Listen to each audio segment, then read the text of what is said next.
May mga pagkakataon ba na naiisip mo kung saan kaya nagmumula ang mga aswang? Bakit may mga taong takot sa mga nilalang na kung tawagin ay aswang?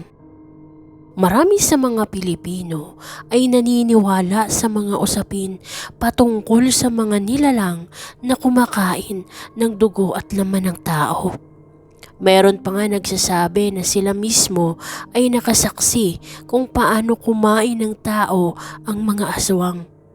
At meron namang mga istoryang animoy naglalatag ng mga pangontra di umano sa mga nilalang na ito. Ando na yung kalamansi, asin, bawang at kung ano-ano pang sangkap na makikita lamang sa kusina.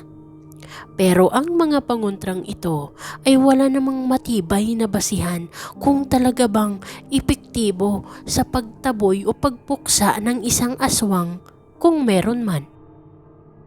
Paano kung ang pagiging aswang ay isang uri ng sakit sa kaisipan ng tao? Paano kung maging ang normal na tao ay pwede at may kapasidad pala maging aswang dala ng pagkakaroon nito ng hindi balansing pag-iisip? Yung tipong dala ng bisyo o yung dala ng kaadikan sa alak at droga. Magandang buhay sa lahat. Ang kwentong ibabahagi ko ngayong araw ay kwento at karanasan ng ating bidang pangangalanan na lang nating Armando. Walang eksaktong taon sa lugar ng Capiz.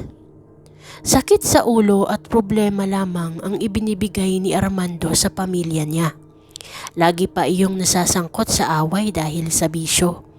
Meron pa nga daw umuuwi ito na duguan dahil nasasama sa pakikipag-away dahil lang sa pinagbabawal na gamot. Maging ang nanay at tatay ni Armando ay nagsasabing wala na talagang pag-asa pa ang mabago ang binata. Ngunit natatangi ang lola ni Armando na laging nagsosuporta sa kanya. Ayon pa nga, naging ganoon daw si Armando dahil kulang sa pansin at pag-aaruga ng ina noong bata pa. Sinisisi pa ng matanda ang mga magulang na laging abala sa paghahanap buhay. Sa tuwing sinasaktan at dinidisiplina si Armando ng kanyang ama, laging pumapagitna ang lola. Kahit uugod-ugod na ang matanda, nagagawa pa din itong hampasin ng ama ni Armando habang sinasabing, "Wala kang karapatan para ganyanin ang anak mo. Sobra ka na. Sobra na kayo. Di na kayo naaawa.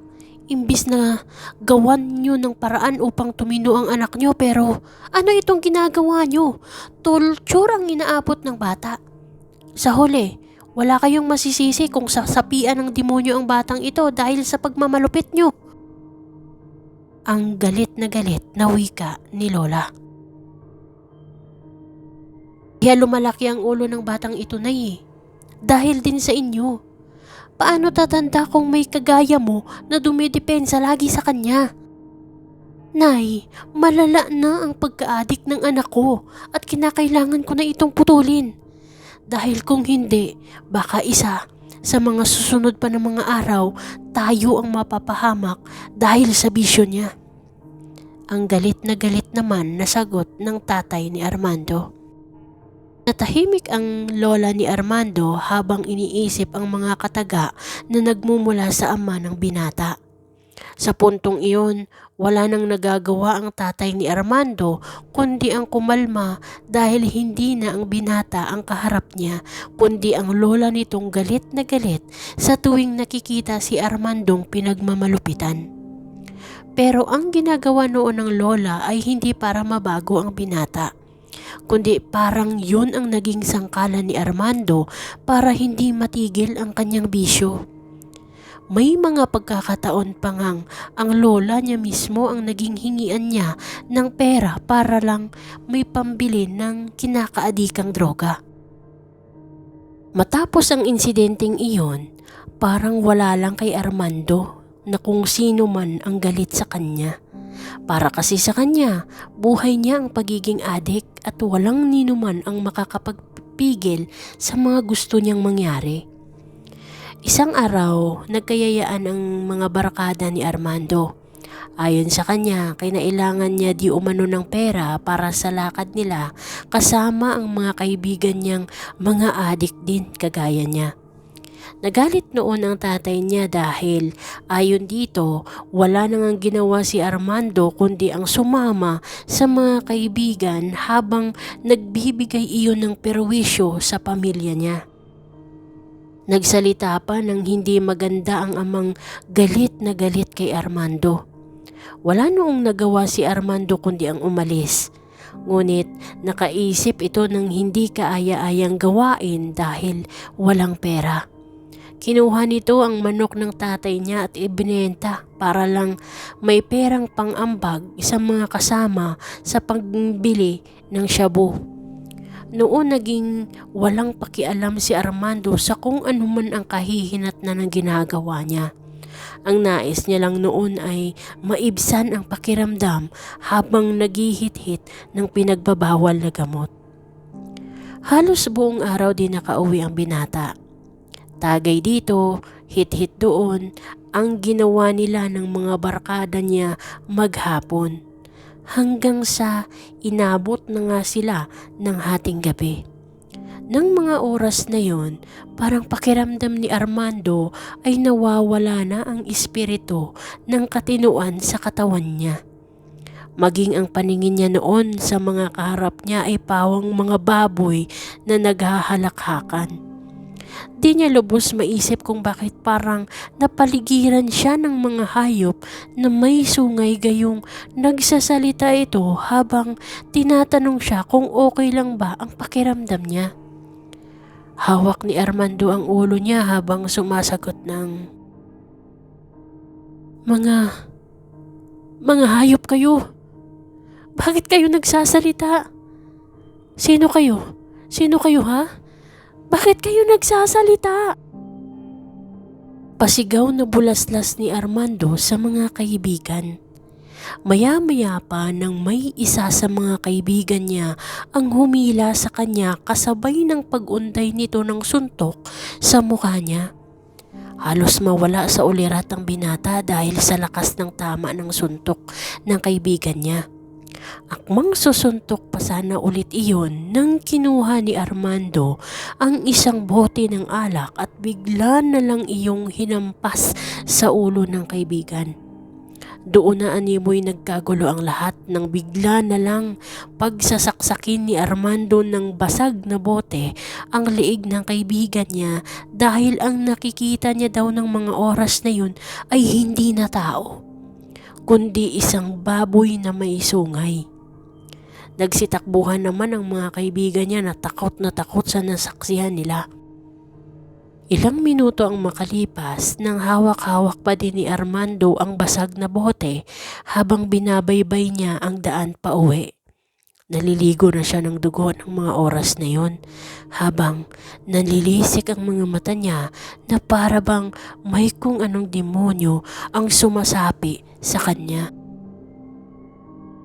Habang naglalakad, panay naman ang siungulan ng mga asong makakasalubong niya sa daan. Madaling araw na nang marating niya ang bahay nila. Tulog pa noon ang mga magulang niya nang kumatok siya sa pinto. Ilang sandali ang lumipas nang ang nagising ay ang lola niya. Nagpupungas pa iyon ng mga mata habang tinatanggal ang lock ng pinto. Nanlaki ang mga mata ng matanda nang bigla na lang siyang saksakin ni Armando ng hawak nitong basag na bote. Ni hindi na nakasigaw ang lola niya nang ratratin niya ang liig nito gamit lamang ang matalim na piraso ng bote. Hindi pa nakontento si Armando. Pinagtataga niya pa ang matanda sa tiyan hanggang sa lumabas ang mga lamang loob nito. Minuto lang ang makalipas nang parang hindi na tao ang galaw ni Armando. Para na siyang isang mabangis na hayop na nginat-ngat ang lola niya. Ilang sandali ang lumipas nang magising ang tatay niya dahil sa naririnig nitong paghangos. Maya-maya pa nang mapaatras ang tatay niya nang makita si Armando na nakatuwad sa harapan ng lola nitong wakwak ang lieg maging ang tiyan. Napasigaw ang tatay niya ng tulong samantalang kumuha ito ng pamalo sa anak niya. Naabot nito ang upuang gawa sa habla at iyon ang pinamalo niya sa ulo ng anak niya. Dahil sa lakas noon ay nawala ng malay si Armando habang nagsisigaw ang tatay niya upang manghingi ng tulong. Maging ang nanay niya noon ay nagsisigaw na din nang makita ang kalunos-lunos na sinapit ng matanda. Kinaumagahan, nagising si Armando na nakaposas sa loob ng kulungan. Di niya mawari kung bakit ng mga oras na yon ay puno pa din siya ng dugo sa katawan. Halos maging ang mga pulis noon ay takot lumapit sa kanya dahil parang mabangis na hayop ang aura ni Armando. Hanggang sa may naglakas loob para kausapin siya. Noon isinalaysay niya ang nangyari. Ayon sa kanya, hindi daw tao ang pinatay at kinatay niya, kundi ang mga baboy daw na nagsasalita na may mga mahahabang sungay. Napailing na lang ang nagtatanong sa kanya dahil may mga parte sa kwento niya na bunga iyon ng pagkalulong niya sa droga, kung bakit iba na ang paningin niya sa mga nakikita niya. Hindi na pinalabas ng kulungan si Armando dahil sa ginawa niya kung bakit ang tatay niya mismo ang nagsampa ng patong-patong na kaso para mahatulan siya ng habang buhay na pagkakakulong. Hanggang dito na lang ang kwento ni Armando. Maraming salamat po sa lahat ng mga nagpe-play ng ating mga upload story. Naway antabayanan niyo pa po ang mga bagong istoryang maitatampok natin sa channel na ito. Hanggang sa muli, babos!